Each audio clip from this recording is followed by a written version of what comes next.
Calaroga Shark Media.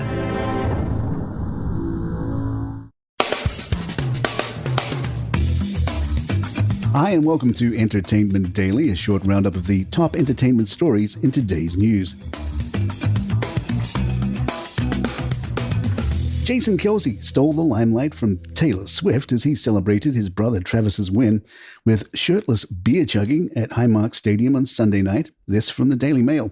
The rowdy Philadelphia Eagles player who teased his retirement last week even showed up to a Buffalo Bills tailgate before the intense playoff game as he downed drinks in front of whooping fans in a parking lot. When he got into the VIP suite with Swift, he took off his shirt and continued downing beers as the Kansas City Chiefs racked up points on the scoreboard. The Giant center was soon shirtless and storming through the window of the luxury VIP suite, pounding his chest and screaming at the top of his lungs. His euphoric strip down and celebration, despite the freezing 20-degree January weather, continued after Travis scored a sensational 22-yard touchdown. Thousands of Bills fans were left stunned when Jason suddenly jumped down into their section, Bud Light in hand, to resume his half-naked celebrations. The dad of three chugged his drink before hoisting himself up to the suite again. All the while, Kelce remained unfazed by her husband's behavior. His mum, Donna, erupted in laughter and was seen pointing at Jason going wild. Cameras have become accustomed to panning on pop star Taylor in the months since she confirmed her new relationship with the tight end, but all eyes were on Travis's brother on Sunday, whose team was kicked out of the playoffs last week. After the Chiefs' victory against the Bills, Jason wrote on social media, "Buffalo is awesome. The energy is contagious. Such an incredible experience." He attached a screenshot of his phone where he had received a text from his mother that read, "Elle, his daughter, said Dad's boobs are showing." Swift was joined by Jason's wife, Kylie, Brittany Mahomes, Cara Delevingne, and Ashley Avignon in the suite, who cheered together and posed for photos after the Chiefs' thrilling win. In the aftermath of last week's Golden Globes, where Oppenheimer secured a whopping 5 awards, Barbie, the other half of the summer's #Barbenheimer craze, had to settle for just one newly introduced award. Some speculate that this award was specially created as a consolation prize for the Plastic Fantastic movie. But amidst this disparity, one Barbie star undoubtedly had the last laugh, and that star is Margot Robbie. Not only did Margot portray the iconic doll brought to life, but her company, Lucky Chap, also produced the film. As a result, she raked in an estimated $50 million from her acting and producing roles, including box office bonuses, as the film's earnings exceeded a staggering $1.4 billion. But Margot Robbie's influence doesn't stop there. Less known is the fact that the 33-year-old Australian actress also produced another highly discussed film of this award season, Saltburn. This psychological thriller featuring Irish actor Barry Keoghan and emerging Hollywood heartthrob Jacob Elordi has garnered a devoted fan base due to its shocking content and intricate plot twists.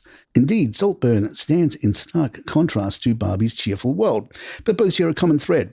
They were directed by women, with Emerald Fennell and Greta Gerwig at the helm, respectively. This aligns with Robbie's self-proclaimed post-Me Too mission to address gender inequality in Hollywood. These two productions serve as a testament to Margot Robbie's rapid ascent as a powerful force in Hollywood, ascending to seemingly unstoppable heights. Beyond her acting prowess, Robbie has expressed her desire to add directing to her already busy resume. Whether intentional or not, she appears to be following in the footsteps of another blonde actress turned business mogul, Reese Witherspoon, known for her role in Legally Blonde. With an estimated worth of $440 million, Witherspoon became Hollywood's wealthiest actress in 2021 when her production company, Hello Sunshine, in which she owned a 40% stake, was sold for a staggering $900 million. Much like Lucky Chap, Hello Sunshine focused on telling female-centric stories, often featuring Witherspoon in both producing and starring roles in successful projects like Big Little Lies, The Morning Show, and Where the Crawdads Sing. Although Robbie's estimated net worth is some way behind at $60 million, there's no reason why she shouldn't prove to be even more successful with this joint acting, producing, winning formula. And speaking of Reese Witherspoon, she's made a drink with snow that has left some people cold. The morning show star recently posted a TikTok video in which she had some fun with some new fallen snow. In the video, 2 mugs were used to scoop snow off a car. Witherspoon then described mixing the snow with salted caramel and chocolate syrups, as well as some cold brew, just to have a yummy coffee flavor. Witherspoon declared the recipe delicious and captioned her post, "Snow days were made for chocochinos." Since the internet is nothing if not opinionated, several commenters raised objections. No, snow is not made to eat. You can get seriously sick, one person commented. Another question, can you put snow in a clear cup and let it melt? Just want to see if it's safe to eat first. So many people complained that in a follow-up video, Witherspoon did just that. She collected some snow from her backyard, melted it in the microwave when the water was clear. Is this bad? She asked while laughing. Am I not supposed to eat snow? The morning show actress and producer didn't stop there. She made 2 more videos addressing some of the concerns. Okay, so we're kind of in the category of like, you only live once, Witherspoon said in a follow-up video. It snows maybe once a year here. I don't know. So I want to say something that was delicious. It was so good. In another video, she noted that not all the water that she's consumed during her life has been filtered.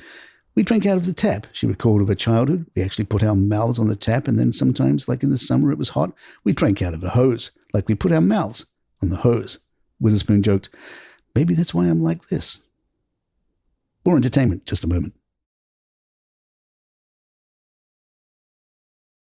Elle King stirred up quite a commotion among fans during her performance at the Grand Ole Opry in Nashville. The 34-year-old singer, who happens to be the daughter of Rob Schneider, took to the stage at the Ryman Auditorium as part of a tribute show for Dolly Parton's 78th birthday, although the country legend herself was not present. During her set, King's behavior raised eyebrows as she appeared intoxicated, slurring her words and uttering profanities multiple times. In a candid moment on stage, she even admitted that she was hammered. The Grand Ole Opry venue expressed its deep regret and issued an apology for the language used during King's performance. However, Elle King has not publicly addressed the incident through a statement or on social media as of now. The venue's apology was shared in response to a tweet from a disappointed fan who expressed their dissatisfaction with King's performance. The fan described it as horrible, drunk, and profane, and lamented that it marred the experience of attending the Opry for the first time. A TikTok video posted by @AuctioneerGirl captured a moment during King's performance when she seemed to forget the lyrics to Dolly Parton's 2001 song, Marry Me. Instead, she improvised with, I don't know the lyrics to these things in this effing town. Don't tell Dolly because it's her birthday. She then made comments that appeared to antagonize the audience, questioning their decision to spend money on the show. When a fan yelled at her, King openly acknowledged her intoxicated state on stage, which was met with disapproval from the audience. She humorously introduced herself as Elle King and I'm effing hammered, and one of her bandmates suggested playing one of her own songs. The Opry Goes Dolly show also featured Ashley Monroe, Tiger Lily Gold, Dalian Vincent, and Terry Clark, but King's behavior drew criticism from fans on social media, with some feeling that she disrespected both the Ryman Auditorium and Dolly Parton. Sarah Ferguson has been gathering her strength in Austria and is now being supported by the family after her shock skin cancer diagnosis just months after undergoing surgery for breast cancer, friends revealed last night. The Duchess of York was diagnosed with malignant melanoma, an aggressive form of skin cancer, after several moles were removed during reconstructive surgery following her mastectomy in June. One was identified as cancerous, and she's now undergoing further medical checks to make sure the cancer has been caught in the early stages. A spokesman for the Duchess last night said her diagnosis had been distressing so soon after she underwent an 8-hour mastectomy for breast cancer, but she remains in good spirits. A friend of the Duchess told the Mail the second cancer diagnosis had been a big shock. The BBC's Amal Rajan joined others in sending well wishes to the Duchess, with one fan writing on Twitter, I'm sorry to hear about Sarah Ferguson's diagnosis of skin cancer, wishing her strength and a swift recovery during this challenging time.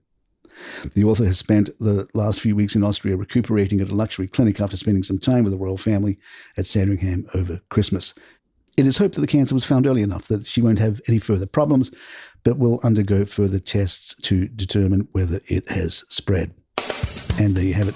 Please follow us on Spotify, Apple, or your app of choice. If you like the show, hit 5 stars. There on Apple, it really helps us out. I'm Mark Francis. My thanks to John McDermott. This is Entertainment Daily.